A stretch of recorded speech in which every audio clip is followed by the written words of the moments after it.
Good afternoon and Happy New Year. Welcome to everyone tuning in from around the world. My name is Nicholas Manousis. I'm the Executive Director of the Horological Society of New York, and it's my pleasure to welcome you here to our January 2021 lecture.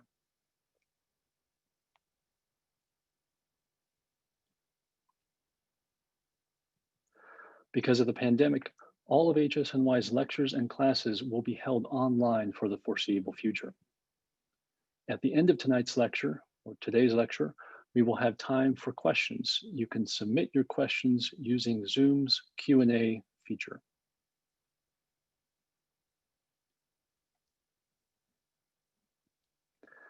I'm very happy to announce that HSNY is now accepting applications for two new scholarship programs: the Benjamin Banneker Scholarship for Black watchmaking students and the Oscar Walden Scholarship for Jewish watchmaking students. Time does not discriminate, but Black and Jewish watchmakers are underrepresented both in the historic and modern watchmaking industries. The goal of the Benjamin Banneker and Oscar Walden scholarships is to encourage a stronger and more diverse industry with a broad range of backgrounds and experiences, and in turn, to advance the art and science of horology.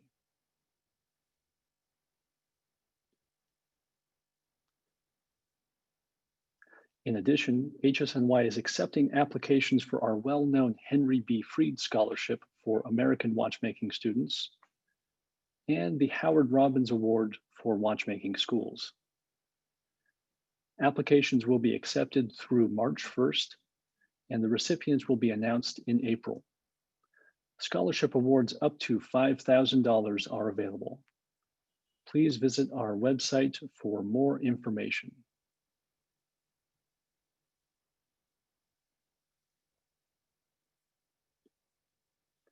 Now on to today's lecture. Founded in 1755, Vacheron Constantin has an enduring legacy of watchmaking innovation. For today's lecture, Vacheron Constantin Heritage and Style Director Christian Selmoni will share some of the brand's most incredible timepieces and the stories behind them. Institute for Digital Archaeology Executive Director Roger Michel will join in exploring the intimate ties between the notion of time and the ingenuity devoted to its measurement through successive eras.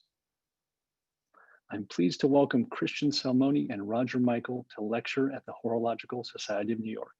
Thank you.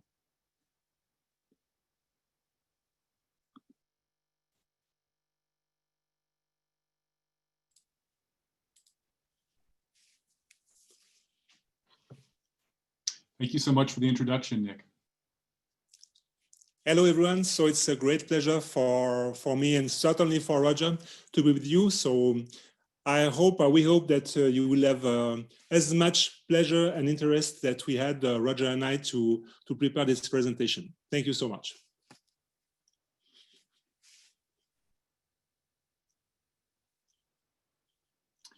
Well, everybody knows why Christian is here. I guess a little bit of introduction might be in order for myself. I say introduction, but really explanation for why me, why tonight. So I'll say a little bit about the IDA. We're one of the largest private heritage protection organizations globally. Our principal partners are national governments, universities, multinational NGOs. The UN is a frequent partner. So how do we end up here sitting next to, at least virtually, the ever elegant Mr. Selmoni? Well, apart from documenting, preserving, and in some cases reconstructing physical heritage assets, we also promote the concept of ephemeral heritage, including dance, music, and artisanal crafts. Along these lines, just last month, UNESCO recognized Swiss watchmaking as part of the world's intangible cultural heritage. To celebrate, Vacheron and the IDA have mounted a traveling exhibition. It's currently at Oxford's History of Science Museum, but it's coming to New York City, Geneva, and Dubai in 2021. The exhibition explores humanity's relationship with these tiny timekeepers we carry in our pockets and wear on our wrists. The History of Science Museum at Oxford University was the perfect place to kick off this world tour with a collection that spans the history of timekeeping. They have sundials, the largest collection in the world of sundials, to Tompion clocks, to the chalkboard. that, believe it or not, still bears Einstein's time-bending ideas in his own sloppy handwriting. It's the perfect place to see the watch that started World War I, or Napoleon's, or J.P. Morgan's pocket watches. These are watches that are part of the exhibition in a context that reveals, at least in my view, the essential importance of keeping time to recording, but also to relating to history. The museum has an amazing collection of astronomical devices, and it reminds people of the close connection between time and scientific discovery. It's a link that is shot through the entire history, as you'll see today, of Vacheron Constantin. These images, here's the exhibition itself, some of the great watches, each one tells an amazing story, and tonight through Christian primarily, but I'll do my best to help where I can. We'll hear some stories that tell the history of Vacheron Constantin. And I have to confess, after 40 years of watch collecting and thousands of watches, I've learned some deeply fascinating things about this company that, in my view, set it apart from everybody else in business today. But we'll see what you think at the end. Thank you so much.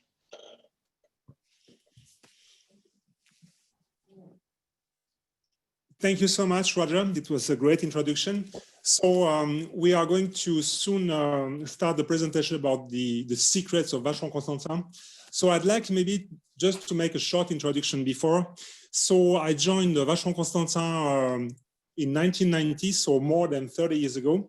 And I made most of my time at Vacheron Constantin in the field of products, from product development, product design, management of creation, and I've been also artistic director of the brand. In 2017, I took over the heritage department while keeping the direction of style of Vacheron Constantin. And you know, I thought that I knew quite well the history of Vacheron Constantin as I have been working during decades with the Vacheron Constantin watches. And so I said to myself, okay, so maybe I will discover some new things. It will be interesting from that perspective. But I thought really that I knew already quite a lot about the company. And you know what? I was totally wrong. So I can say that since 2017, this is an endless discovery of amazing stories, amazing watches, amazing things. And we really wanted to build this presentation not like just the timeline of the most important moment of Vacheron Constantin, but to extract stories, watches, documents that are unexpected, surprising, and which are showcasing all different facets of Vacheron Constantin watchmaking art. So this is what we wanted to create, and we hope that it's going to be interesting for you as well. So let's start with the first year, which is obviously the 1755, which I'm sure you all know this. So this is the founding year of Vacheron Constantin. So in 1755, Jean-Marc Vacheron hired his first apprentice, and so by doing so, he created the company. And at the left, you can see the very first known watch signed by Jean-Marc Vacheron, and this timepiece is inside our private collection. Just one little few information about the collection of Vacheron Constantin. We have a collection of 1,365 watches, which are covering Vacheron Constantin history from 1755 until today. And that one is the oldest that we have, obviously, in the collection.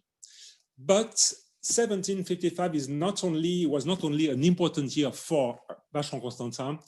Roger, I'm sure you have something interesting to show us. Yeah, this was, I'm just stunned that I never made this connection before. When you come to the exhibition, either in Oxford or New York or Dubai or Geneva, one of the things you'll see is this extraordinary kinetic sculpture that we have that is a recreation of Thomas Mudge's lever escapement that you see on the screen in front of you. This is one of these extraordinary engineering achievements of mankind that has endured now 200 years. Billions of wristwatches and pocket watches have the lever escapement in it, and it is the lever escapement which made portable time possible. This idea of carrying time with us in our pockets, on our wrist. Thomas Mudge made that possible. Here is a Mudge in my hand, a Mudge escapement from 1755. But the notion that Vacheron was born in the very year that portable time was born, this company in a way could not have existed even a year earlier. It is an amazing thing, and I think as the story unfolds today, you'll see it's a very fitting thing that Vacheron was born at this watershed moment in the history of horology. Great. All right, so, well, I like this slide because it's telling us a very interesting story.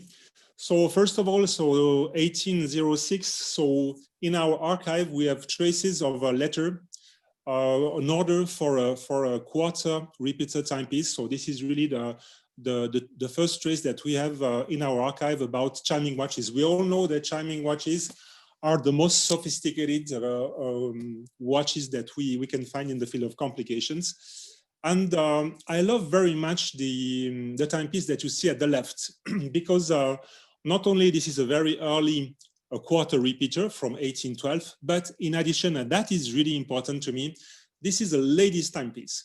So I love that because, you know, in 2020 or 21, we think that ladies are really starting to interest themselves into high complications, and on top of that, to minute repeaters or other chiming watches. And I love very much this discovery of having ladies clients who were actually already ordering us chiming watches more than 200 years ago. And that is a very nice timepiece that we have in our private collection. And so to stay in the field of chiming watches, I'd like also to show you the watch at the right, which is our first known grande sonnerie. And so we are talking about maybe the apex of grand complications. And this is obviously also a very early grand complication and very early grande sonnerie. So this is, in a nutshell, showing that Vacheron Constantin already in its very early years was very much concerned about mastering the technical aspects of watchmaking. Okay, so now we'd like to talk about the relationship between Vacheron Constantin and the USA. So we found in our archive that we started to have exchange with America in 1817 already, and we had an agent in the USA who was John Magnin. You can see at the left a letter from John Magnin. So it was in 1832 that we started with John Magnin as the sole agent in America. So you can see we had other agents later, and we had also Vacheron Constantin created an agency in 1894 in New York, and Mr. Edmond Robert became director of Vacheron Constantin in New York and stayed at this position during 37 years. So I'm at Vacheron Constantin since 31 years, so I hope to beat the record of Mr. Robert. We will see it. To come back to America, so I found also in our archive something quite interesting. In 1890, we had around 100 retailers in the USA in 27 states. And so this shows the presence of Vacheron Constantin in the USA. So, okay, so let's move now to 1822. And this is another important slide. This is showing also that Vacheron Constantin has always been very much, I would say, connected not only with the technical aspects of fine watchmaking, but also everything which is related with decorative crafts. So we started really at the beginning of the 19th century to adorn, to work on our watches and to incorporate, let's say, traditional decorative crafts, which were hand engraving, as you can see at the left, gem setting as well, guillochage, and of course, enameling. And so we have kept this very precious link with decorative crafts. And we have always had this duality, if I may say, between technical watchmaking on one side and decorative crafts on the other side. And I love very much the picture at the right. So this is today's watch. This is one timepiece which is out of the series of unique pieces, which is Ville Lumière, City of Lights. And this is a modern timepiece. The idea behind that timepiece was to really recreate the vision that you have when you land by plane, when you are on top of a big city at night. And to do so, to go quickly on this. So the base is black enamel, so show-levé enamel. And on top of this, we have worked with a Japanese artist, Yoko Ima in Paris, who has put on the dial by hand no less than 30,000 little dots of gold powder and sparkles of diamonds. So that is a creation. And I love this the fact that we are still able to, to innovate, to create while using these traditional decorative crafts. Christian, I'll just say a couple of things about the last two slides. I mean, there's so much coming at folks so quickly. And as we discussed when we spoke before the presentation, really each of these slides might justify a 2-hour lecture on its own. You mentioned the 1817 date as a time when Vacheron was fully engaged with retailers in the United States. I mean, folks have to remember that from 1812 to 1815, we were fighting the War of 1812 against the British. There was a blockade. Many European companies refused to do business with the United States out of fear that they would lose their British business. And Vacheron was not one of those companies. There's a certain element of patriotism here, at least in me, that makes me respect Vacheron for that. But the notion that they were able within a year and a half, essentially, to have you said 100 retailers. I mean, it's an extraordinary thing, which shows both the go-gettedness of Vacheron, but also, I think, from an American perspective, shows something quite good about Vacheron's relationship with the North American continent. And then the second slide, this idea of ornamentation. We're so used to seeing highly ornamented watches that it's easy to pass this by, but you have to, folks have to, again, to give it the historical context. This was a time. The watch I'm wearing today is a Harrison. It's Harrison the son, not Harrison the father, but a classic late 18th century watch, completely unadorned. And if you go to any of the great repositories of timepieces, the British Museum or the Metropolitan Museum, this is the classic form for a late 18th century watch, beginning of the 19th century, and yet Vacheron is producing things like this that are transformational in terms of the visual experience of encountering these kinds of watches. And time again, as I think we'll see today, Vacheron is at the forefront of massive change in the direction of watchmaking or the crafts associated with watchmaking. And this, to produce something like this was not typical, this was not normal, this was transformational, and that needs to be recognized. Thank you. Okay, so now we are going to talk about another aspect of Vacheron Constantin, which is maybe, for sometimes which Vacheron, I think, has been I would say, considered maybe in the recent past, until the recent past, as a quite conservative company. In reality, Vacheron Constantin has always been a very innovative company, and we have some stories to tell you. So that one is from 1839. So we all know the pantograph, which was already invented in the ancient Greece. However, Mr. Leschaud, Georges Leschaud, who was the technical director at Vacheron Constantin in the middle of the 19th century, he adapted the pantograph to the manufacturing of movements. And so that was a very important invention, because it then became possible to envisage the interchangeability of components from a caliber to another one, and the kind of normalization. So it was used for the production of uniform watch plates, and has had a significant importance and influence upon the industry.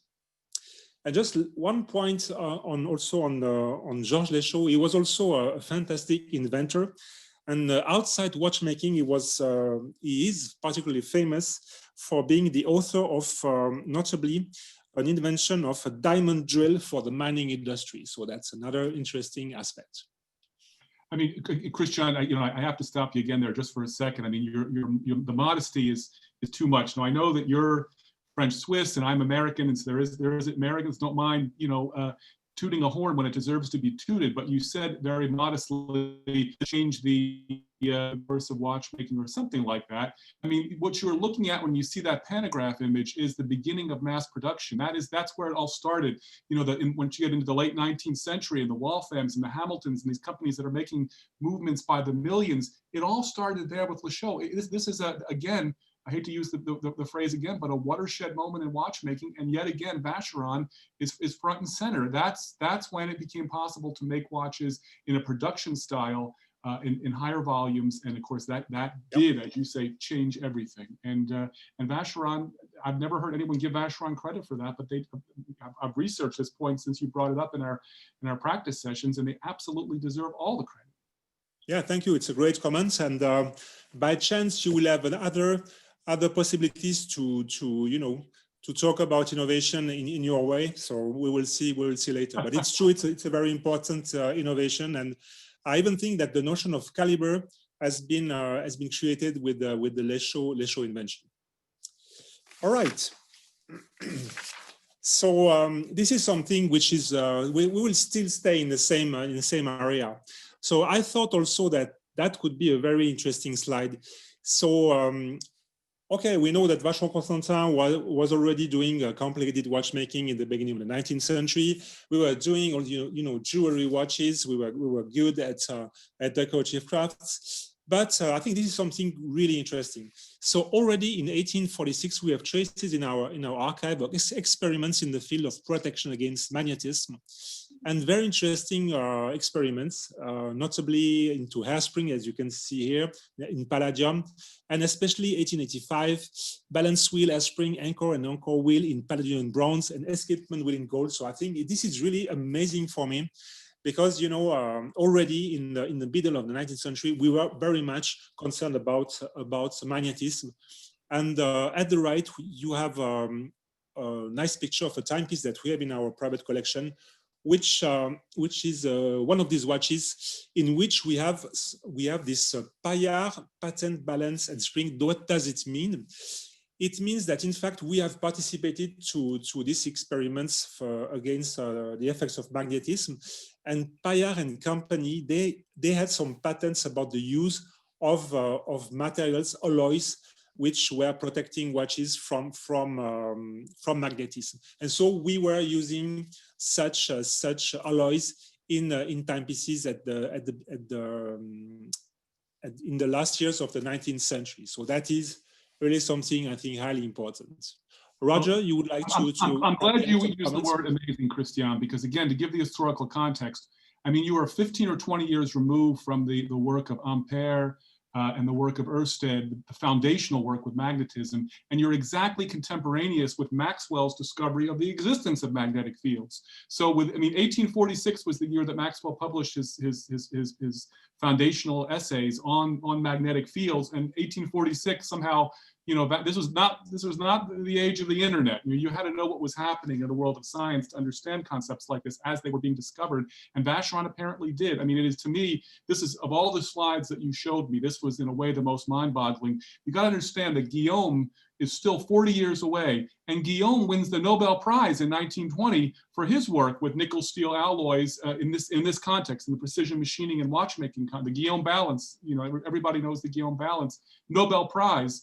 20 years before, Vacheron's already there doing work that he would admittedly build on in the late 19th century, but nonetheless, this is the absolute cutting edge of science and technology in the mid-19th century. Again, the exact same year as Maxwell discovered the existence of the field theory of magnetism, you're already doing things to contend with magnetic fields. I mean, it is nothing short of extraordinary. I mean, this is a company this is not a jewelry company. This is a science and technology firm of first water. This is both, I think. Yeah. Thank you. Great. We are going now to jump to 1880. So this is something which is part of our history. I think it's not bad to talk a bit about it. So this is, of course, a cornerstone for Vacheron Constantin, because we were officially adopting the Maltese cross as company's emblem. So, of course, I'm sure you know it, but very often people are asking themselves, do you have any connection with the Order of Malta? The answer is no. So as we know, certainly, so the Maltese cross was a movements component, which function was to limit the winding of the mainspring in order to protect it. And so this logo was patented, or was officially created in 1880. It's quite interesting to know, finally, that on the dials of our watches, we didn't use it until the 50s. So this is why you won't see a Vacheron Constantin with a Maltese cross in the 20s or the 30s, for example. All right, so let's jump now to the world of wristwatches with a very, very nice story. So this timepiece is the first known Vacheron Constantin wristwatch. And that timepiece was created at the occasion of the 1899 Universal Exhibition in Paris. And not only this is an early wristwatch, but this is also a very technically innovating wristwatch, as the mechanism, you actually wind the movement by rotating the bezel. So a very smart and elegant solution for such a timepiece. And I think also on top of that, I love very much the history, or the fact that ladies were the early adopters of wristwatches, and they created the taste, the trend for wearing a watch at a wrist. And I think finally, it's interesting also to say that at the end of the 19th century and during the early years of the 20th century, we men, we were not trusting wristwatches. We were considering such watches as fragile, not accurate, subject to scratches, and the most important, far away from a masculine image. So that's quite funny, and I love very much this story.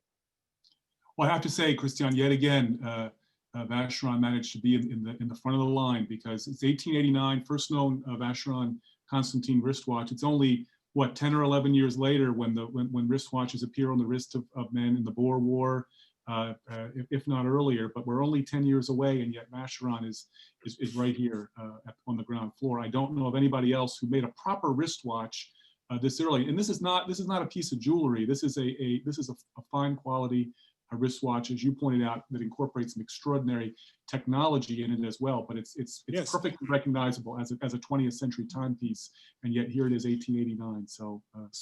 Yeah, so for sure, just Roger, thank you. So in fact, so this is not the first wristwatch. There have been some ladies wristwatches before, but I think on that timepiece, which is very interesting, is that I would say the care that Vacheron Constantin had for its customer, knowing that she would be a lady, and to wind up the movements with by rotating the bezel. I think that really gives a plus to this timepiece.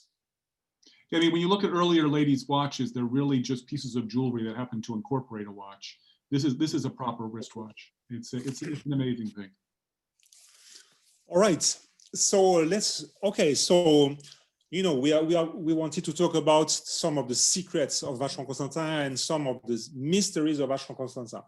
And so let's talk about this mystery. I think it's really a fascinating story. Well, I will tell it to you quickly. So this is an early Aviators watch, which is supposed to be from 1904. And so this timepiece has been brought back to Vacheron Constantin by a private person in the beginning of the 2000s. And this person didn't know the story about this timepiece, and Vacheron Constantin heritage team at this time bought the watch for our private collection. And what do our archives show? So our archive, they are showing that the movement and the dial most probably were manufactured in 1890 and were shipped to New York. So this is what we know.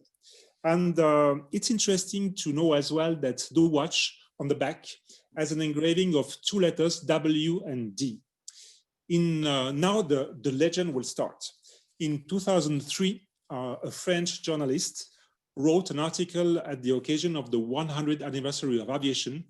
And this article, in his article, he was talking about this timepiece, saying that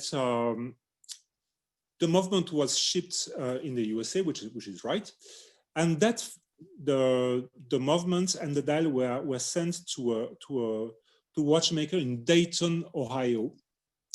And then we know, or you know, certainly better than I, that in Dayton, the Wright brothers had a bicycle company. And the journalist wrote that the Wright brothers manufactured the case.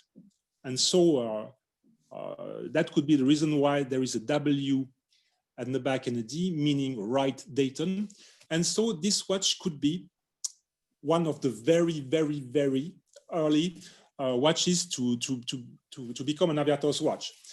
So that legend was, I have to say, adopted by the heritage team of Vacheron Constantin 20 years ago, probably because they love that story.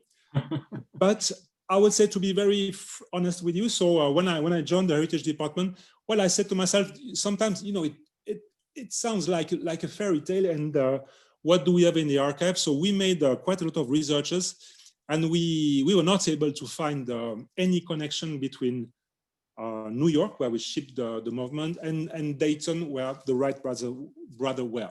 So it's still a mystery. However, we have one trace. We still have to consolidate this information. We have one trace in our archive that we have to validate, which is showing that we have delivered 5 movements which are similar to this one to a watchmaker in Grand Rapids, Michigan, who was Mr. Herkner.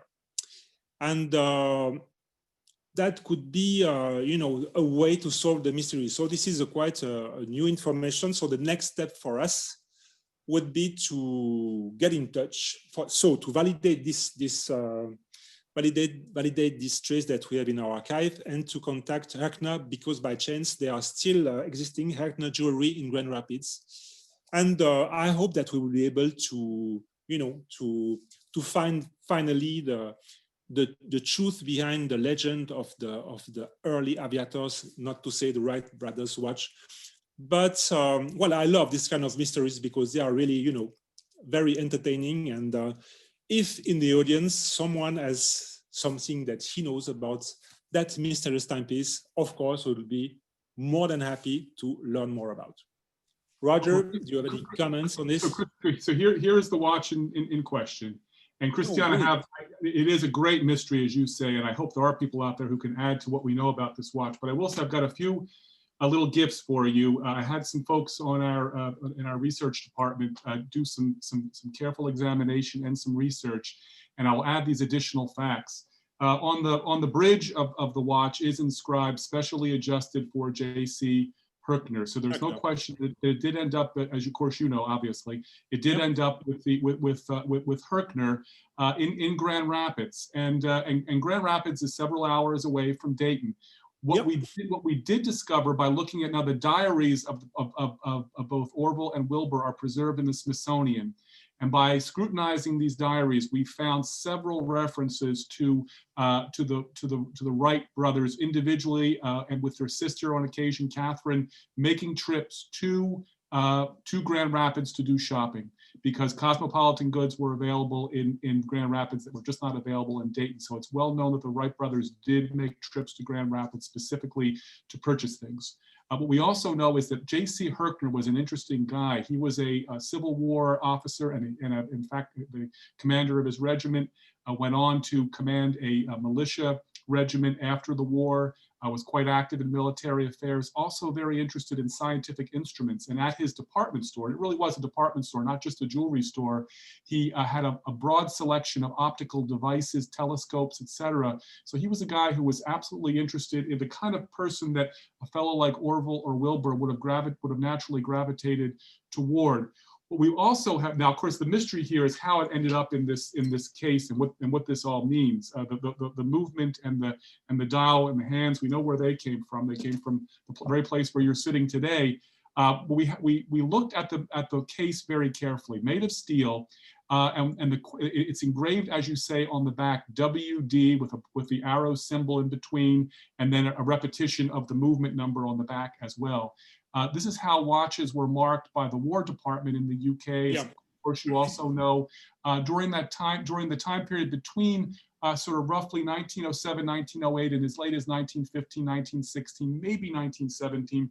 But when they were used on devices connected with aviation, after the Royal Flying Corps was organized in 1909, 1910, the WD signature was conjoined with an A for either Air Ministry or Air Corps, but it was an A with an underline underneath of it. And this watch doesn't have that, which means that it was probably engraved with that WD War Department inscription in the 1907-1908 period, i.e. before the Royal Flying Corps was organized, when it was something called the Royal Air Establishment. And so that localizes the watch. So now we know something very interesting, which is this watch went from Grand Rapids, Michigan in about 1907 or 1908 to the Royal Aviation Establishment. And so we also know that the Wright brothers individually and together traveled to England to demonstrate their machine for the British in 1907, when again in 1909, because the American government wasn't interested in purchasing it, so they approached the French and the British to see if they could sell it to them. So now we know an additional fact, which that this watch had to travel from Grand Rapids to this fairly arcane and at that point very small and fairly unimportant in the scheme of things military enterprise in the UK. We know for a fact that the Wright brothers made that self same trip. The other detail that I'll add is this. So the watch is engraved WD. So one might conjecture that perhaps the case was manufactured by the British at the same time as they engraved it, and certainly they would have had the capacity to do that. But we had our expert folks here take a good look at the threads of the case. And the threads are the American style, so-called American Unified Course threads, which were not used in England at that time. They used the Whitworth thread in the UK at that time. So this was a watch case absolutely made in America. So now we know that this watch, purchased by somebody in Grand Rapids, the case is completely handmade in America. It then traveled to the Royal Aviation Establishment in the UK during this 1907-1908 window. There's a lot of facts adding up here. Sometimes people are right for the wrong reason. So, there could someone else absolutely from the Midwest, and Sam Cody's a possibility. There are other possibilities have transported this watch at that time to that place, possibly. The other thing I will say is that the Wright brothers were very interested in ingratiating themselves to the English at that time. So could they have made a gift of this watch, or could it simply have been left behind during the demonstration? And the very last thing I'll say is that this watch with its thigh strap would have made sense at that time, because although the Wright brothers' earlier aircraft had the pilot in the prone position when a thigh strap wouldn't have mattered, by that time their machine had the pilot sitting in a seated position. And I will say that the case seems much more focused on waterproofing than it does on being worn in a particular way, although both are obviously important. The case has a screw back and a screw front, and there is evidence of gutta percha seals around the hole through which the stem projects. This was a watch that was waterproofed, and of course the Wright brothers aircraft, as all of these early aircraft were, was absolutely open to the elements. And so this is a very, very interesting timepiece. And like I say, the WD, Wright brothers date and clearly wrong, but I can think of a few other candidates other than the Wright brothers who were in the right place at the right time, had the machining capacity in their workshop. They had all the machining machine equipment they would have needed to produce this case. They are the #1 suspect in my mind for having produced this, brought it to England in 1908 and 1907, and then left it behind for whatever reason. It was discovered in France, as you know, and of course the Wright brothers went back in 1909 to England and to France. Did they recover it in 1909 when they went back, having left it behind in 1907, and then bring it with them onward to France? It's a strange thing. So there's a lot of clues here. Right. Hopefully someone will put it together. So I think as a conclusion, Roger, I think that the good news today is that we will still have a lot of discussions together about this timepiece. So it will be great to continue to talk about this timepiece together. So thank you so much for this explanation. Fascinating relic. Okay, so let's jump now to 1912. So now we are going to talk about a bit about design. So this is something I think this is another very interesting slide that we have here. So we are talking about audacity, creativity, Vacheron Constantin being a pioneer again, but this time in the field of design. And so at the left, this is one picture which is one, if not the first, barrel-shaped Vacheron Constantin wristwatch. It's a superb timepiece that has been the inspiration piece for the creation of the Malt collection. And I love very much at the right this picture, which is taken from a kind of catalog from the beginning of the 20th century, and which is showcasing unbelievably creative shapes. And we know that with the development of wristwatches, almost all the current shapes that we see in wristwatches were invented during the early decades of the 20th century. But I think these shapes that we see here are highly creative, and especially the one that you see in the middle of the page at the left. This is a timepiece from 1917, which we have hopefully in our collection, and it's a huge timepiece which has a phenomenal presence on the wrist. So I don't want to talk more because time is running. Just on this slide, you see again the timepiece in the middle. And I think for me, it really demonstrates again the Vacheron Constantin is a forerunner in terms of style and design. Thank you. So, okay, so let's come back again to the USA with this famous timepiece in our history. So this is the cooperation between Vacheron Constantin and the US Corps of Engineers. So the US Corps of Engineers had a bureau, I'd say, purchasing office in Europe, and they went in discussion with Vacheron Constantin, and in 1918 they ordered to us more than 3,000 chronographs, silver oxidized chronograph of very high quality. And this order has been repeated several times until 1920. And we have delivered 3,829 pieces to the US Corps of Engineers. And I'm sure you have already seen such watches. Sometimes they are coming back at auction, or they are sold by retailers, or sometimes as well on the net. And these are superb chronographs, and I can imagine the complexity that it was for our maison to be able to answer in a positive way to such an order in difficult times like it was in 1980.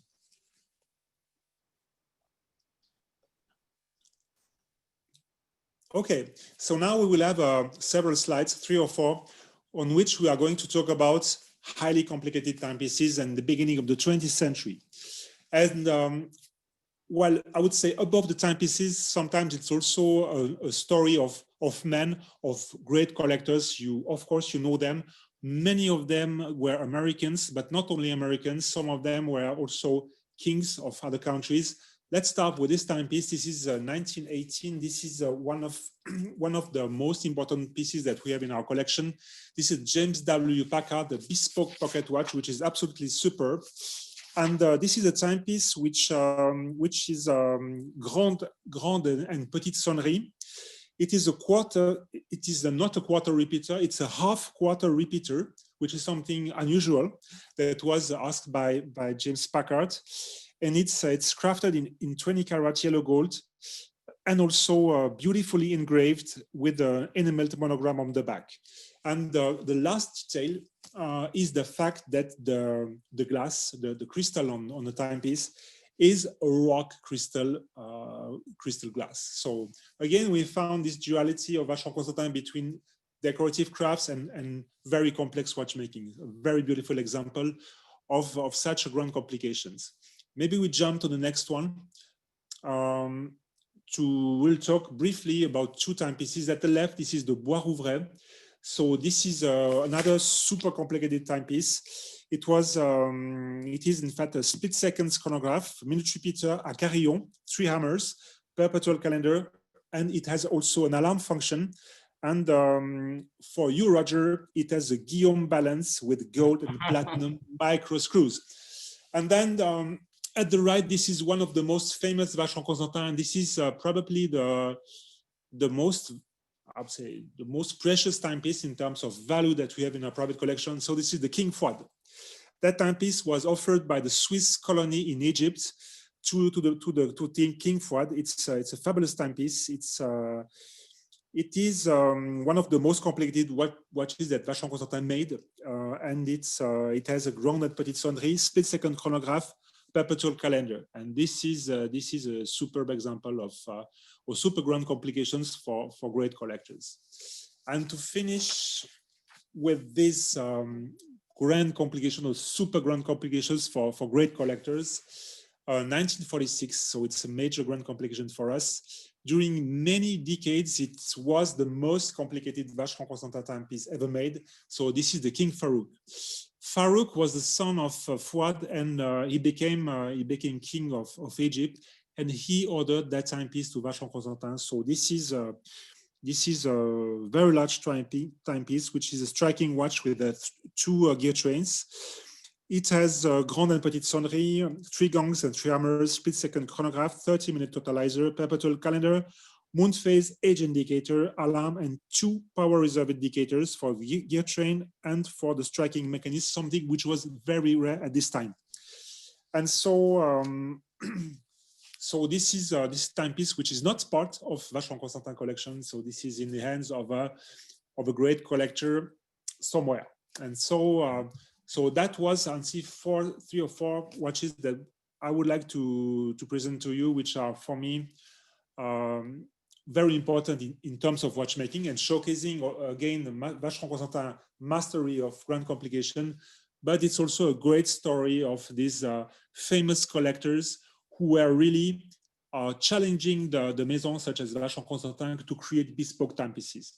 And Roger, you have some great comments to do on these collectors. Well, what I would say, just again to give it historical context, I mean, there are 2 threads here. One is the Packard watch is amazing, and Packard was typical of men of that time period. J.P. Morgan, perhaps the most illustrious in terms of his watch collection, but it showed a transition from royal patronage, which of course still existed, and the Farouq watch speaks to that. But men like Packard and Morgan, who were commissioning these watches, Morgan gave these golden handshake watches, these extraordinary Frodsham chronometers to all of his incoming directors.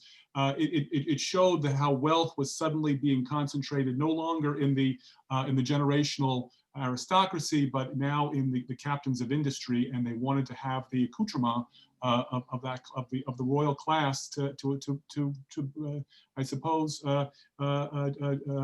indicate their succession to those roles. And so these folks, I think, are a very interesting group, both because it does show the shift in concentrations of wealth, but it also, in my mind, and you address this, I think, it's the beginning of the collector's spirit, I would say. These were men who were highly competitive. They succeeded in business in part because of their competitive spirit, and they were competitive in their collecting too.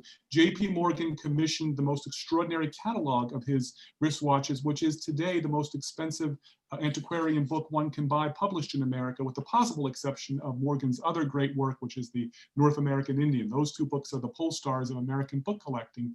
But they published these catalogs as a shot across each other's bows. The Packard wanted Morgan to read his catalog, and of course Morgan wanted Packard to take a look at his own. So this was the beginning of the idea of collecting as something that had a competitive edge to it, i.e. Packard would show up at 21 sporting his new Vacheron, and Morgan would want to pull his new Frodsham out of his pocket and compare. This was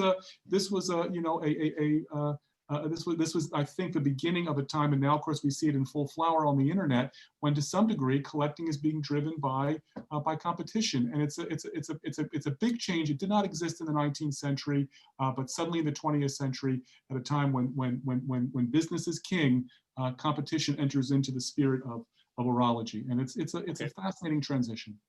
Thank you. Okay, so let's move. Let's move now. Let's come back to 1921. So I will have to go a bit quick because I see that time is running and we have still some great stories to share. So 1921, I'm sure that you, certainly most of you know this timepiece. It is the so-called American 1921. And so at the right, you see a picture of a man. And this is this is a picture of Samuel Parks Cadman, who bought actually 2 American 1921, and we have one of the 2 in our private collection. So he was a very interesting guy. He was an English-born American liberal Protestant clergyman, newspaper writer, and pioneer, that is very interesting, pioneer in radio broadcasting of the 20s and the 30s. And so last but not least, he was a very early advocate of ecumenism, and very much against anti-Semitism and racial intolerance. And so he was the owner of 2 of these beautiful watches. And on the next slide, we will see a picture of the American 21 that we have redesigned in 2008.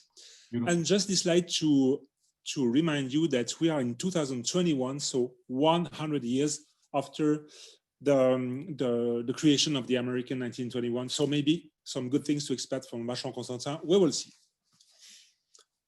Okay, so quickly on this slide, something totally different from what we have seen before. So again, showcasing the diversity of Vacheron Constantin watchmaking art. This great connection that we had with a jeweler in Paris, Verger, so Ferdinand Verger and later Verger Frères, who were jewelers in Paris, and together with Vacheron Constantin supplying the movements, we created some absolutely exquisite, fabulous, great, extraordinary, superb, well, you absolutely understand, so great Art Deco timepieces. And we have here some examples that we have in our own collection. And while they are just amazing, you can see that these are chinoiserie, as we say in French, or japonaiserie, so very much influenced by Asian style. And we are still looking these days to such marvels, and quite a few of these watches are still, or clocks and watches are still in the USA, and we are trying to find some of them. So another great facet of Vacheron Constantin watchmaking art. I showed this slide to a colleague at the Victoria and Albert Museum, Christian, and these were the Japanese influence, as you say. This was absolutely cutting edge on that. It was really 5 years until that became part of the common fashion idiom, and it harks back to that slide you showed of those geometric shapes. I think that was 1917 or thereabouts, 1915. I mean, they look exactly the same as the so-called geometric collection of Hamilton in 1927. 10, 12 years later, Hamilton gets all this credit for ushering in the Art Deco style in wristwatches, when in fact it was entirely prefigured by Vacheron 12 years earlier. You look at the Hamilton ads that show those 7 geometric shapes. They are exactly the same shapes in your collection. Okay. You simply copied it. Vacheron, whether it's technology or fashion, they always seem to be ahead of the curve. Thank you, sir. Okay, so now we're going to see something, another great discovery of Vacheron Constantin, Henry Graves tourbillon chronometer. So that story is quite new, and let me tell it to you how it arrived. So I'm a big fan of tourbillon, but I'm a big fan of classic or old tourbillon. You know, this kind of, let's say, observatory chronometer beasts, huge movements, so 22 lines movements. And some months ago, I was looking to a copy of our registers about observatory contest tourbillon that we made, and together on the same page, I had the movement numbers and the years and the production years, and sometimes we had the name of the client. So I was just blown away, because suddenly I saw in July 1928 that we sold one of these tourbillon, 1 minute pocket tourbillon to Henry Graves Jr., who is, to come back to what we were discussing before together with Roger, one of these extraordinary collectors of the beginning of the 20th century. So this is another recent discovery at Vacheron Constantin. Just at the very beginning of the presentation, I was telling to you that every day it's an endless day of discoveries in our archive. So that is a very nice example that I can show to you here. And you can see that we have an extract of the archive, a letter from Henry Graves, in which he's talking about this timepiece. So another great story from our heritage. Okay, so we'll still stay in the field of famous clients and famous watches. So Louis Cotier was a Swiss watchmaker and inventor, and he created the first, or was supposed to be first, world time system that we know these days. And Vacheron Constantin has been a very early adopter of this system. Already in 1932, we were starting to do pocket watches with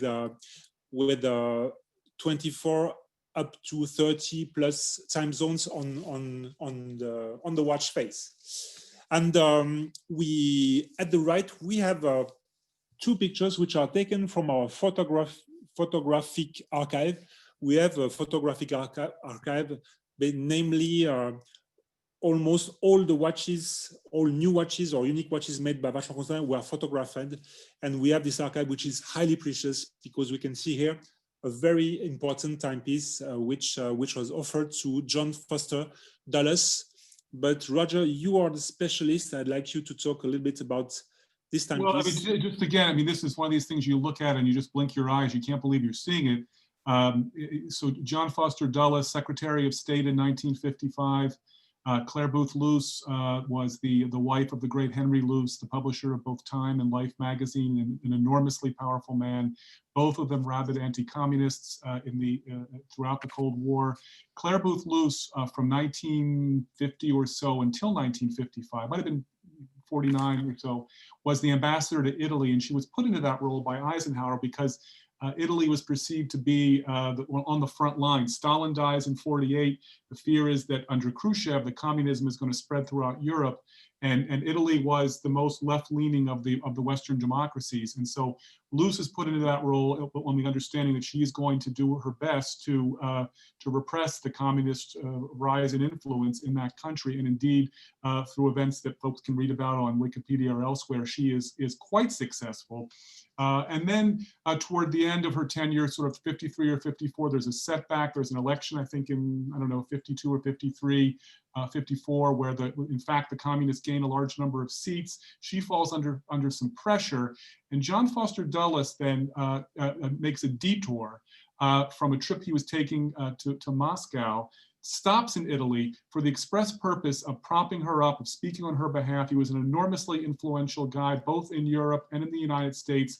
And by doing that, he really resuscitated her career. She ends up resigning and retiring to private life a year or two later. But that trip by Dulles was something that Luce said she would never forget, that his loyalty to her was something that changed her life and her career. And all of that is built into this watch.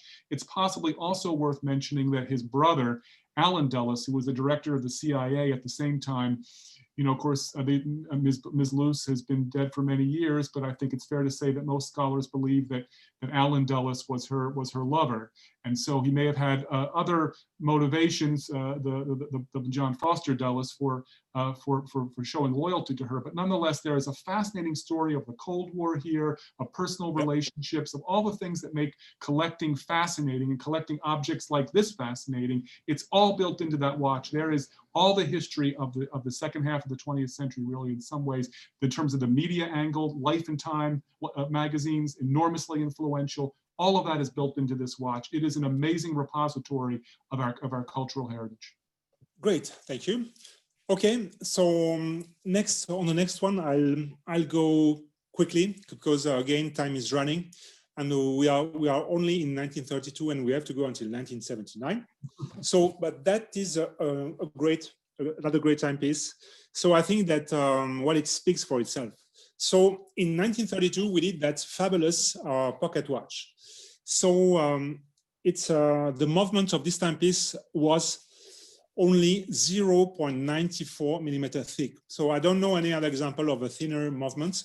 So so this is demonstration of know-how in the field of ultra-thin designs. And in addition, what is just fascinating is that the case is made in platinum, which is the most difficult material to adapt to an ultra-thin design. So it's really an amazing feat from the technical angle. And finally, I really love the style of this timepiece. To me, it immediately recalls the Bauhaus style. So very strict, very readable, very straight to the point design. So that is, you understood it. One of my favorite Vacheron Constantin design ever. Okay, so let's go to the next slide. I will not tell you the whole story about the Don Pen show, but maybe some of you or many of you know that this timepiece, this is a quite famous one. So this is a very rare grand complication wristwatch from Vacheron Constantin. And this is a minute repeater with crown at 12 o'clock.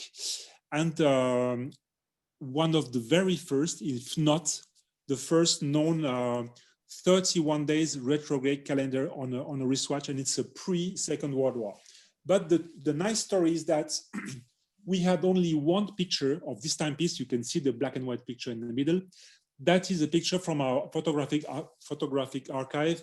And we thought that the watch was lost, was destroyed, and we will not see it anymore because we knew very few about this timepiece.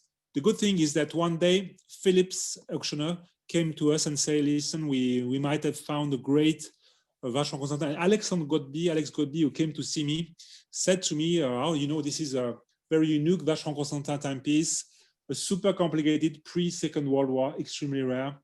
So I just asked to Alex, "Is it a barrel-shaped timepiece? Is it a watch with a crown at 12 o'clock? And is it minute repeater?" And the more I was talking, the more I saw his face like becoming, you know.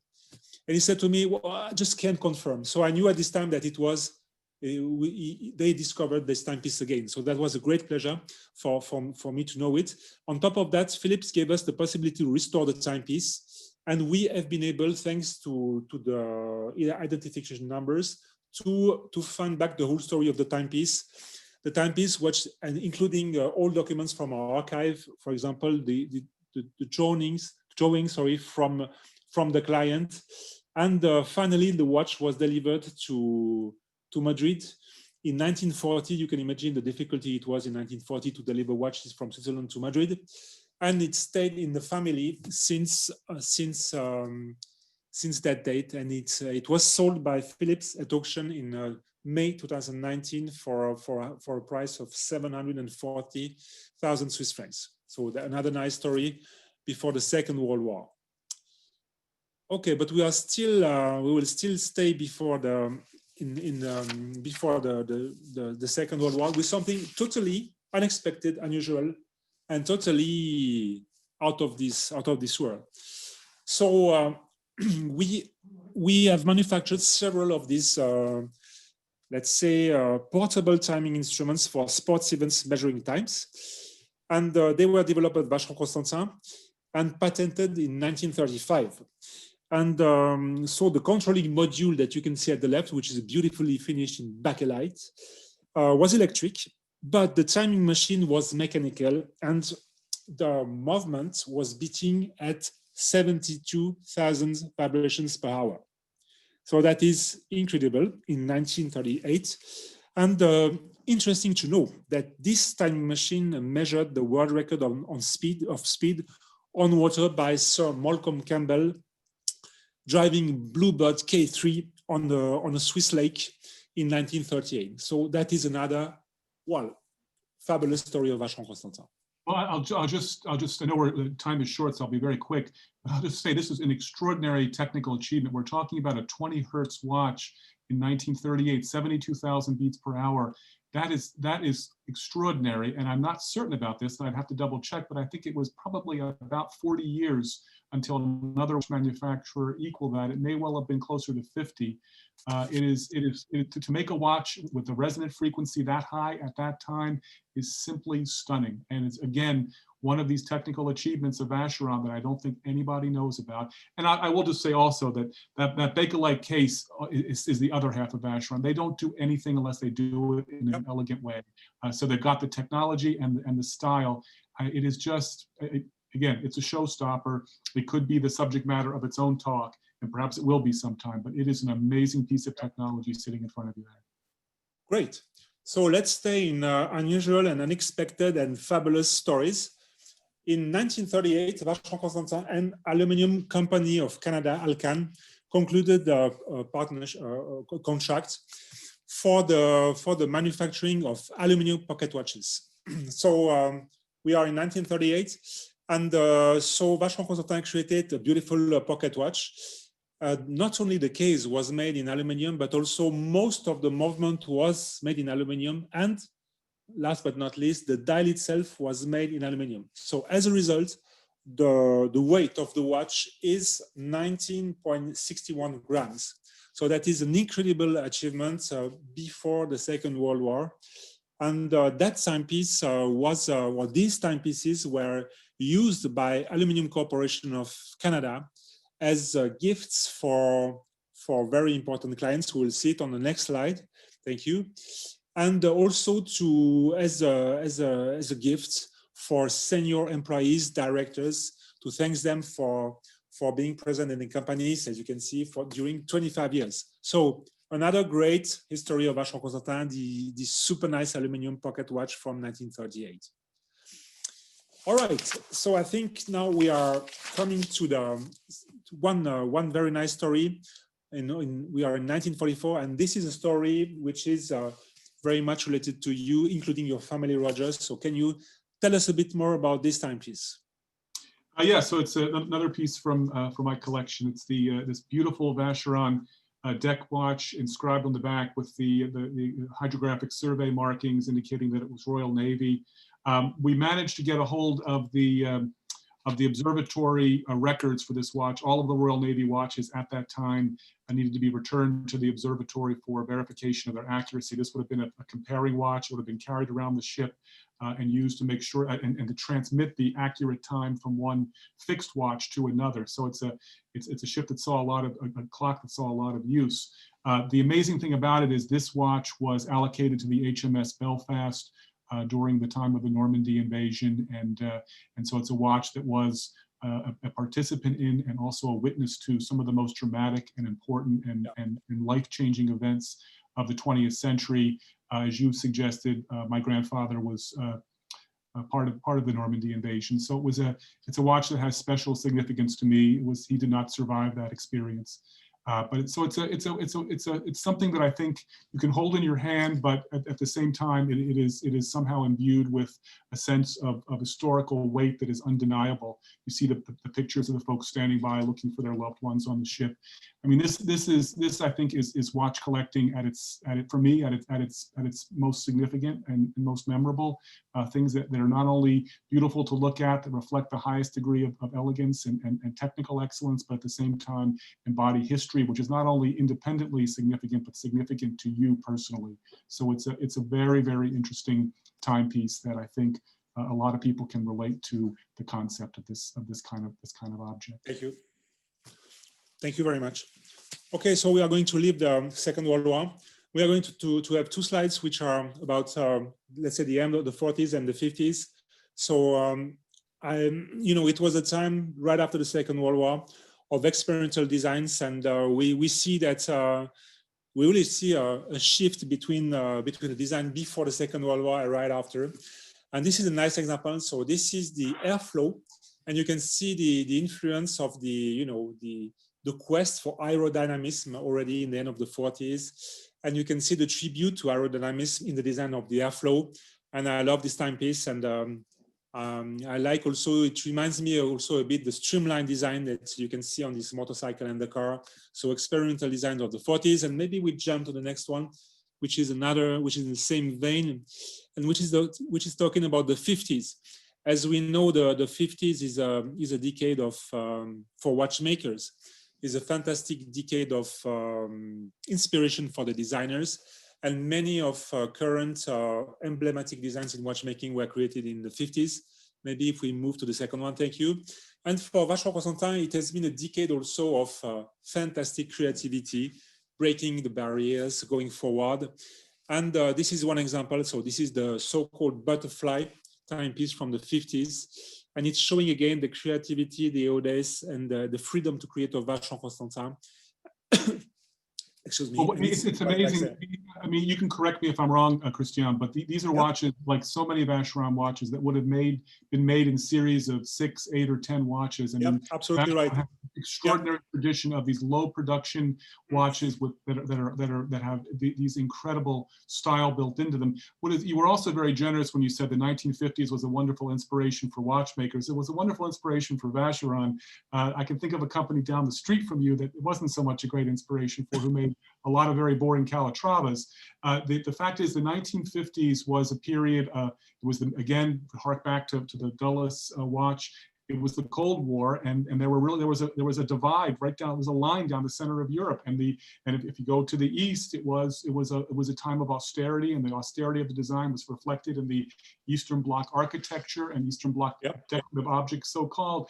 Vacheron very clearly came down on the other side of things. This was the American experience of the Cold War, where design flourished. All those wonderful cars of the 1950s, the Chevrolets with those beautiful wings. I mean, this is all built into this watch. Vacheron was part of the elan, the esprit, the joy of those post-war years that was reflected in this extravagant design that captivated people's imaginations and suggested a future of technical achievement and artistic achievement. I mean, this is the Martha Graham and the Aaron Copland of watchmaking. These are the joyous various moments of design inspiration in the 1950s Very true. stand in exact counterpoise to the blandness of the East. And so this was Vacheron again making a statement about where it stood, not just in design but in global politics. And I think that once again they were on the right side of things. Great. Okay, we will stay in the 50s and we will stay in also related to the Cold War. We will see it in the next slide. So one slide to quickly remind you, of course, 1955, it was the 200th anniversary of Vacheron Constantin. Quickly said, we presented that lovely timepiece, which included the caliber 1003, which was only 1.64 millimeter thick. So again, demonstration of ultra thin designs. Very beautiful, very thin timepiece, created for this occasion, and we are still using the same caliber in our current collection for historic 1955 model. So we are again talking about ultra thin, but 1955 was also a year very important also for Vacheron Constantin, because we will see it on the next slide. The citizens of Geneva offered Vacheron Constantin watches to the participants, I mean, to the representatives of the 4 countries during the Geneva Summit of 1955, the so-called conference of the Big Four. And you can see at the right a letter that was written by Vacheron Constantin to Dwight Eisenhower, offering him his timepiece. And the total 8 of these timepieces were offered to the 4 nations. And we have one of them in our private collection.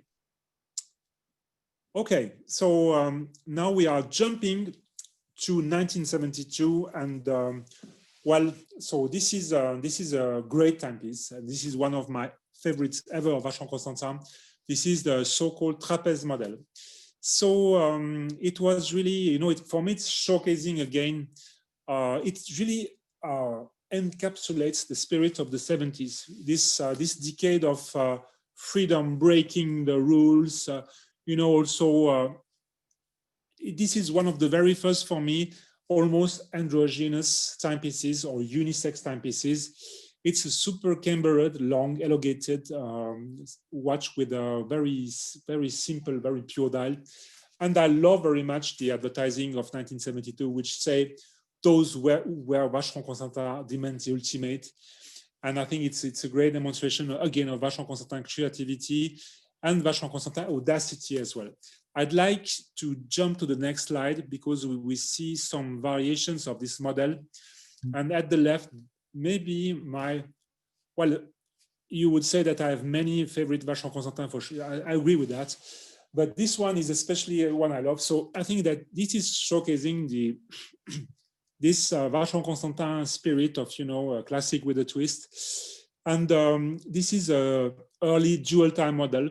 So I just wonder sometimes, I would say it's very audacious because not only this is a very surprising design, the dial is totally nude. You only have the 2 hours and minutes indicators for the 2 movements. And you have in the middle Vacheron, multi-cross set with a diamond, Constantin. So I think this is really, the perfect watch for a dandy, I would say, these days. So that was the trapeze of 1972. Well, again, we are coming back to the secrets of Vacheron Constantin. So for many Vacheron Constantin aficionados, the first Vacheron Constantin steel-on-steel model is the 222 from 1972. And guess what? That's wrong. So this is the reference 2215 from 1975, 2 years before. And this is a rare timepiece, which is these days rediscovered. And so it is a royal chronometer. So we were using a super nice movement, the caliber 1096. And we made that very interesting design between 1975 and 1977. I imagine it wasn't such a big commercial success, but what a great watch from the 70s. Last point I would like to mention on this timepiece, and this is again totally unexpected. We have a steel watch on a steel bracelet, and on the dial, what do we have as our markers? We have baguette cut diamonds. So this is so, this unexpected, surprising twist that Vacheron Constantin has incorporated this beautiful model from 1975. Okay, so let's move now to 1977, and we found the let's say, well, this is a watch which is very well known by collectors, and this is a watch which drives a lot of interest these days, especially the jumbo model. So this is the 222. This is a timepiece which was designed by Jörg Heisek, designer. So there was a legend which said that it was designed by Gerald Hunter, but not, it was designed by Jörg Heisek, and it's a very beautiful, for me, example of Vacheron Constantin elegant style. So it's a sport elegant timepiece, super thin, super elegant, using a fantastic movement, the caliber 1121, with really a fabulous movement. And Vacheron created its first collection of steel-on-steel timepieces using 3 different sizes: the jumbo one, which you see at the left, and also in addition the mid-size model, 34 millimeter, and the ladies model as well. So that model was manufactured between 1977 and 1985, and some design elements that you see on the 222 are, the inspiration, or were the inspiration for the current overseas timepiece. Okay, so Roger, we are coming very close to the end of our presentation. We have one more timepiece to look at. So we decided together with Roger to cover only 200, if I may say, and some 20 years of Vacheron Constantin. And we still have something like 40 years of covering Vacheron Constantin, but we knew that we were going to run out of time. So maybe it will be something that we could do in the future. We have of course more stories to tell, but we thought it was interesting to make that review of our watches between 1755 and 1979. Sorry. So that one is the latest one that we are going to talk about, and that is again an interesting story. So in 1979. I think I can say, I think you agree with me, Roger, a terrible year for mechanical watchmaking. The Swiss industry was losing thousands and thousands of jobs.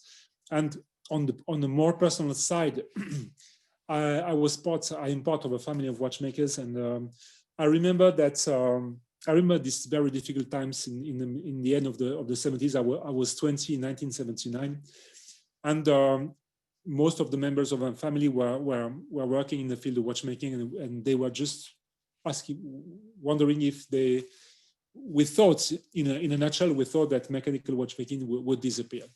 And in 1979, Vacheron Constantin launched the most expensive watch ever made in history. So again, a totally unexpected thing, and a fabulous timepiece, 140 carat of emerald cut diamonds, and a value which is around 4 million Swiss francs. And I don't want to talk too many about personal stories, but I remember in 1980, a TV broadcast from Canal+, a French channel, was presenting that timepiece. So at this time I was 21 years old, and I was watching that TV, and I said to myself, whoa, what's that watch which costs millions of francs and which is mechanical? And that was they were talking about the Calista. And that was my first discovery of the Calista in 1979. So this watch is now these days in the property of a private collector, and it's part of Vacheron Constantin history. This is just an amazing watch and a great place to end, because it shows the true spirit of the brand, I think. I mean, this in a way is the Spartacus watch. I mean, this was nobility, really heroics in the face of certain doom. I mean, everybody had written off the Swiss watchmaking industry, what mechanical watches in general. Quartz was king. And what did Vacheron turn around and do? Make this watch with 140 carats. It is the I am Spartacus watch. It's I don't think so. And even if it's true, I don't care, because we will rise above this. And in fact, that's exactly what happened. Yeah, it looked to me like a kind of provocation. So that was something totally unexpected. But it was the ultimate stick in the eye to all those people that were predicting the demise of the 250-year tradition that Vacheron had built up achievement by achievement. And of course, Vacheron got the last laugh, right? Because everything has turned on its head now. All right, so I think that we are at the end of our presentation. So, we feel sorry for, I think that we did our best not to make it too long, but I think that we are Roger and I, quite passionate about these things, and I hope that it will be okay for all of you. So thank you so much for listening to us. And if you have some questions, that would be great to listen to you. Roger, yeah? I will say Vacheron is lucky to have you, Christian. You are the best possible ambassador for this brand, because you love watchmaking, you love Vacheron watches, and somehow you personally symbolize the elan. Thank you, Roger. I know other brands own James Bond already, but Vacheron is the ultimate James Bond watch, as Ian Fleming conceived of that man. It embodies the style and elegance of the Bond that can sit at the tables at Monte Carlo, but it also made some absolutely outstanding military watches, aviation watches, race timers. I mean, it did it all, and it does it all. It's an incredible brand that I didn't know so much about, but I'm so glad that I've learned more. Thank you very much. Thank you both, Christian and Roger, for this incredibly comprehensive lecture. Before we get to the Q&A portion, I just wanted to read some comments. So we have some comments coming in from some of the attendees as well. You may be interested to hear some of them. Ratan Bari from Nottingham, UK, he says, thank you for presenting this excellent lecture. We have, let's see here, Fortunat Müller-Marchi. He says, this presentation must be the most comprehensive compilation of the history of Vacheron Constantin ever presented to a sizable and knowledgeable audience. Thank you so much for putting it together. Let's see, also we have from Paul Bragan. He says, just wanted to say thank you to Christian and to Roger for their information and insights. Incredible to see this history and also how it is still living. So we've got a lot of very interested attendees tonight, and we have a lot of questions coming in as well. Really too many questions to answer all live, but we'll do our best to get through a few of the first questions that came in. So let's see here, I'm looking at the Q&A box. So the first question is an interesting technical question from Brendan Cunningham. Brendan asks, what was the motivation for developing anti-magnetism? Were compasses carried with pocket watches creating inaccuracies? Well, I think that such watches were destined to professionals. So scientists, engineers, people who are working probably in magnetic fields. And that was the reason. So I don't know, Roger, if you have some more information to provide on this. Yes, absolutely. I mean, so one of the most important reasons for producing amagnetic watches had to do with their use on board ships. Ships that either were made of iron, as they increasingly were toward the middle of the 19th century, or which had iron as a significant constituent part, produced very strong magnetic fields when they came into contact with salt water. And so watches needed to have amagnetic properties to be able to be used in that context. And of course, once aviation became a part of the scene, then all the more reason to, and for exactly the same reason, really, magnetism needed to be contended with. It's also co-occurring with the advent of the rise of electrical systems, and of course increasingly over time that becomes an important consideration. But in those earliest days it was navigation. Okay. Thank you for that. Next up we have a question from Matthew Lopez. Matthew asks, what have you learned about Vacheron's history with the Southeast Asian market, and particularly the Philippines? Well, honestly, so far I still have a lot to learn about Vacheron Constantin in the Philippines. So we have been exporting our watches in Asia already in the first half of the 19th century to a lot of destinations. And to be very sincere, I would have to come back to you after checking our archives, because I don't have right now a year an anecdote, something to tell you about the Philippines directly. But for sure, we have been shipping our watches already in the first half of the 19th century to most Asian markets. Okay, but thank I you for will that. I will give you a precise answer by mail if you allow me to do so. Absolutely, and that reminds me, questions that we don't cover during the live Q&A session tonight, we will cover later on with an article posted to our website with more in-depth answers, so we can all look forward to that as well. Next up, we have a question from Nikhil Kriplani. He says, he asks, both the first Vacheron Constantin wristwatch and the early Aviators watch have the crown coincide with 12 o'clock. What was the motivation for this design choice? So in fact, the first wristwatch that we shown was the ladies' wristwatch, which had no crown. The watch was worn by the bezel. And concerning the Aviators watch, I think this watch had to be worn on the leg, and that's why it was located at this position. So, in a nutshell, very early the wristwatches had the crown at 3 o'clock for a very obvious reason. It's a practical reason, and watches with a crown at 12 o'clock were mostly found when we were using some small lépine movements that were formerly used for ladies' pendant watches. So that was sometimes the reason why we had some watches with a crown at 12 o'clock, considering wristwatches. Okay. There's a couple more questions about the Aviators watch. It seems like that was a very interesting part of the presentation. We have a question from Antonio Liani. Antonio asks, he's not sure how the strap was supposed to be used. Was it to hang it on clothing or to wear on the wrist? Because it looks like it's a very big strap. I think, Roger. I mean, so it is, you get a sense that here as I hold it in my hands of the scale of it is plainly meant to be worn on the thigh. Now, of course, you see this reemerge in the 1930s with the so-called BR watches that Stowa and IWC and Lanco made.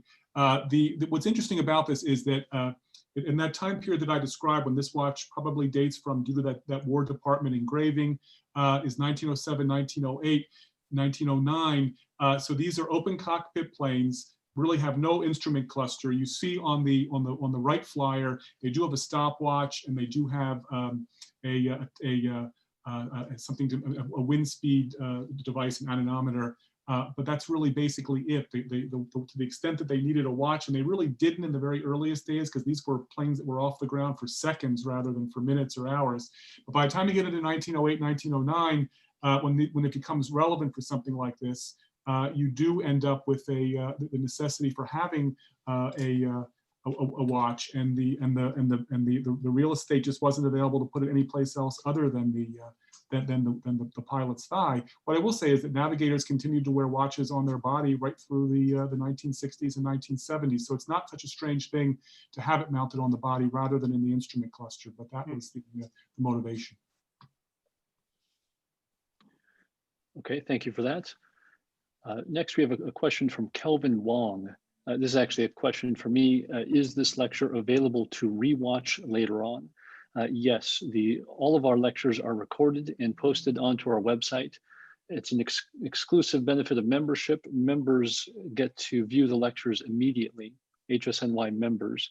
Then after 2 months, the lectures are posted on YouTube for free to the public. So we can all look forward to the video recording of this comprehensive lecture.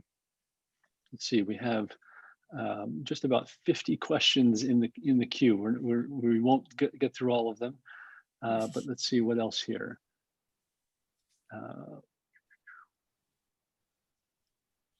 Okay, so here's one more question about the Aviator watch.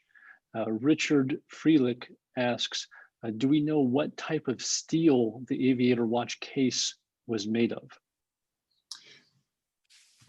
Roger, I think So we've maybe had a you look will at have. yes, we've had a good look at the steel, and it's very poor quality steel. So it's highly contaminated, which suggests sort of two things. One, that it's quite early, and we already knew that. So if indeed it was made in the Wright brothers machine shop or a similar machine shop somewhere in the Grand Rapids area, that would have been the kind of steel that would have been available to them.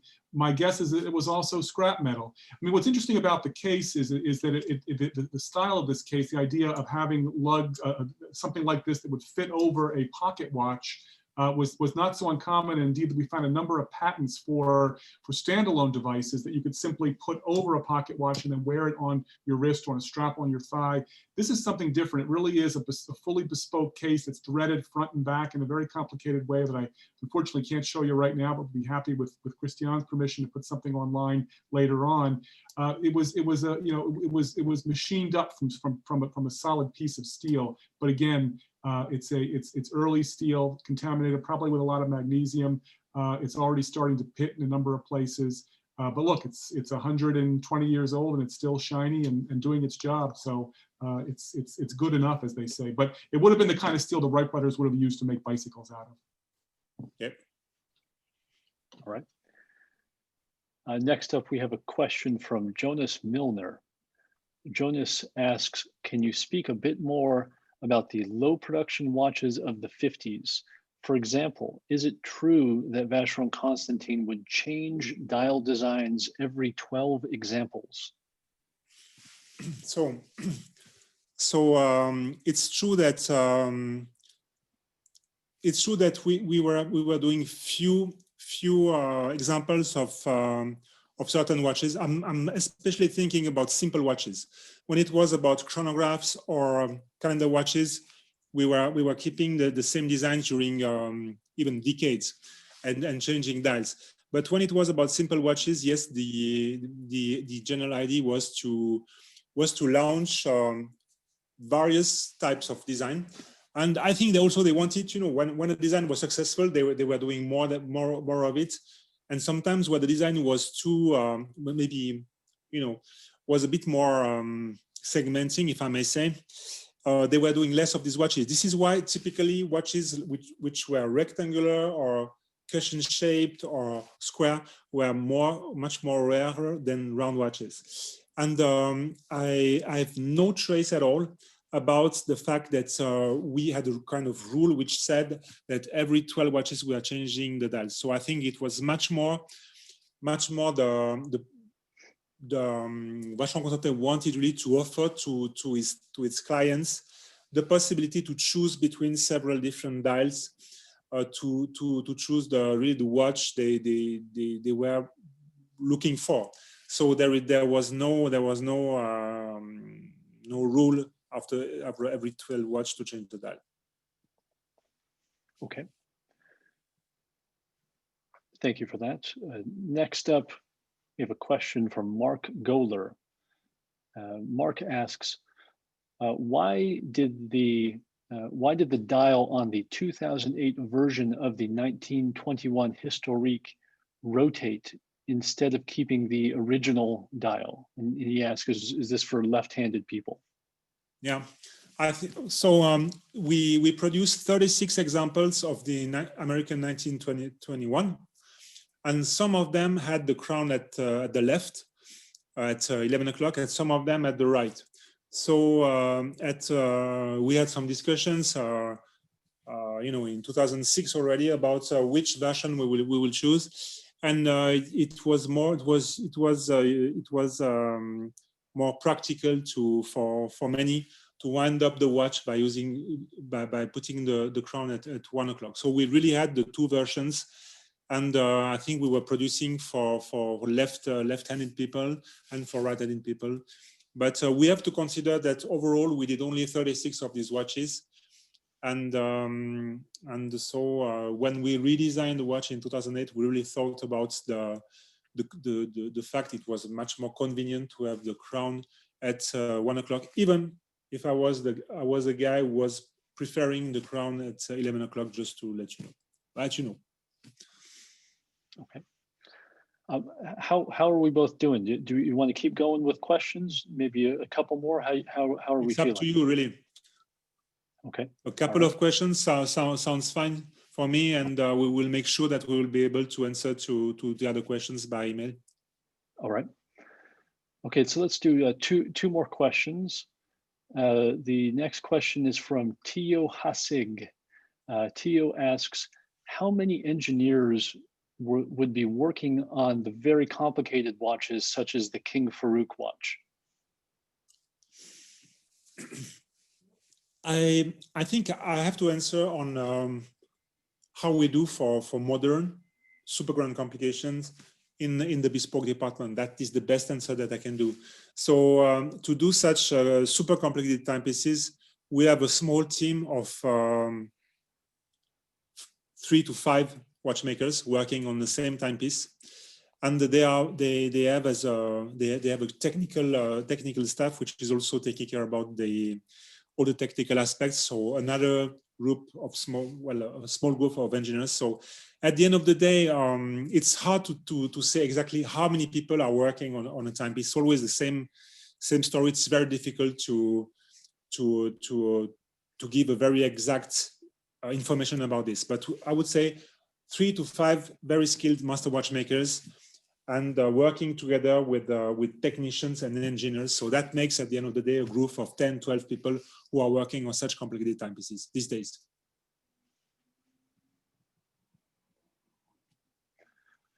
All right, so the last question for today's lecture is from Paul Weitz, and Paul asks, are the historical timepieces shown today on display at Vacheron Constantin? And assuming a post-COVID world, is the public able to view these timepieces? So it's a great question, and it's a very important one, and thank you very much for asking it. So we used to have in previously a location in which we were showcasing a permanent small exhibition of our timepieces. And now we have integrated the heritage department in our manufacturing in Plony-Watt. And these days we are not yet having, let's say, a space in which we can showcase our heritage. But this is a very, very important point. And we are, of course, this is a project that we have to incorporate in our manufacture, a dedicated space for everything which is concerned with heritage, and it will be something that we will see in the years to arrive. And to answer properly to the question, so in this area we will of course showcase some of our watches from our collection, knowing that we have more than 1,000. But for sure, we would like to the public to be able to look at these fantastic watches, definitely. I'll just add to that quickly, Nick, that a number of the watches, the World Time, the Aviation Watch, the Belfast Watch, and several of the others are part of the traveling exhibition. So they're currently you're absolutely right. It's a very important point. Yeah. The Science Museum in Oxford will have details for our New York, Geneva, and Dubai exhibitions as soon as absolutely very important point.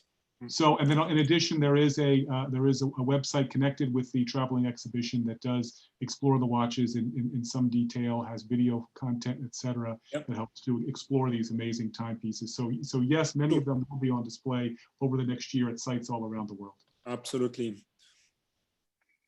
Well, I'm looking forward to a point of time in the future where I can visit one of those exhibitions in person. I think we all are. And I just want to thank you both again for this incredible lecture today. It really was a great way to start 2021, and very optimistic for the future for this year. Thank you both for joining us in the evening where you are, and here in the afternoon in New York. Thank you so much. That was absolutely great for us, and thank you a million times for hosting us at the Horological Society of New York. It was just a great moment for us as well. Thank you. And thank you, Roger. That was fantastic. And Nick, hope to see you at Keen's very soon. Absolutely, absolutely. Thank you all for attending. We'll see you back here next month for February lecture. Okay. Have a great day. Great. You too. Thanks. Bye. Bye. Goodbye.